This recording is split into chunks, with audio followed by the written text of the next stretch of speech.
innocent bluefish that captured our hearts through Pixar's Finding Nemo finally got the sequel she's always deserved. And we thank Pixar Animation Studios, although it took a little gap of 13 years for them to come up with Finding Dory. The flick turned out to be heartwarming and pretty nostalgic, and it was just a few decimal points shy of the prequel's IMDb rating. 13 years for a storyline that happens just over a year after Nemo reunites with Marlin. As a token of our appreciation to Dory, voiced gracefully by Ellen DeGeneres, allow us to take you through 20 interesting facts associated with Finding Dory. Fact 1. The wacky wannabe introvert octopus Hank has only 7 tentacles, primarily because the animators realized they could not fit 8 onto his body. The movie brings this into the picture as Dory calls him a septopus, a brilliant override to avoid fingers being pointed. More interestingly, his backstory was rewritten for the missing limb. For similar reasons, in the classic sci-fi film It Came Beneath the Sea, 1955, special effects genius Ray Harryhausen was only able to create a stop-motion giant octopus with 6 arms. Fact 2. Hayden Rollins replaces Alexander Gould as the voice of Nemo due to having outgrown his original role since Finding Nemo, although Gould does have a cameo as Passenger Carl. Although the graceful voice of Dory was none other than that of Ellen DeGeneres. Fact 3. The setting of the film was changed from an aquatic park to a marine biology institute after the controversial documentary Blackfish, 2013, was screened for the crew of Pixar. Blackfish is a sad documentary of a killer whale, Tilikum, that was held captive for amusement. Fact 4. This film marks Idris Elba's last of 3 Disney films in 2016 after Zootopia and The Jungle Book, in which all are voice roles of animal characters. Fact 5. Finding Dory could have been a 2015 hit had it not been postponed for the release of Pixar's The Good Dinosaur. Fact 6. Along with Fluke and Rudder, there is a third sea lion at the Marine Institute named Gerald. Interestingly enough, Gerald was the name of the pelican that almost swallowed Marlin and Dory in Finding Nemo, only to be stopped by Nigel. Social networks like 9gag has already begun demanding a third sequel based on Gerald. Fact 7. This is the third Pixar film where the supporting character of the prequel grabs the spotlight as the lead character. Single-Eyed Mike of Monsters University and Mater of Cars 2 were the other characters who enjoyed a lead role by, let's say, promotion.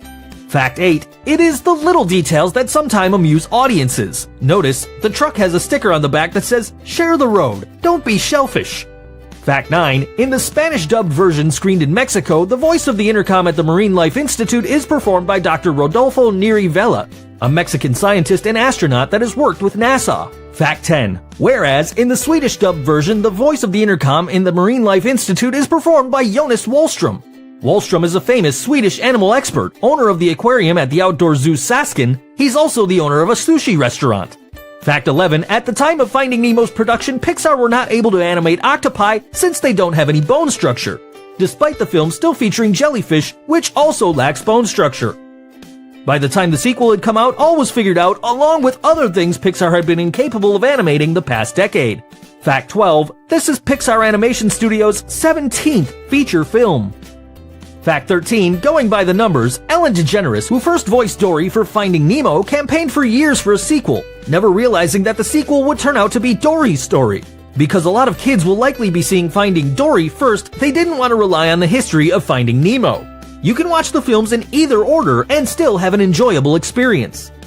Fact 14. Just keep swimming is a mantra that is such a genuine, lovely sentiment in the film, and it seems so important to who Dory is, so they wanted to make it personal to her and connected to what would Dory do.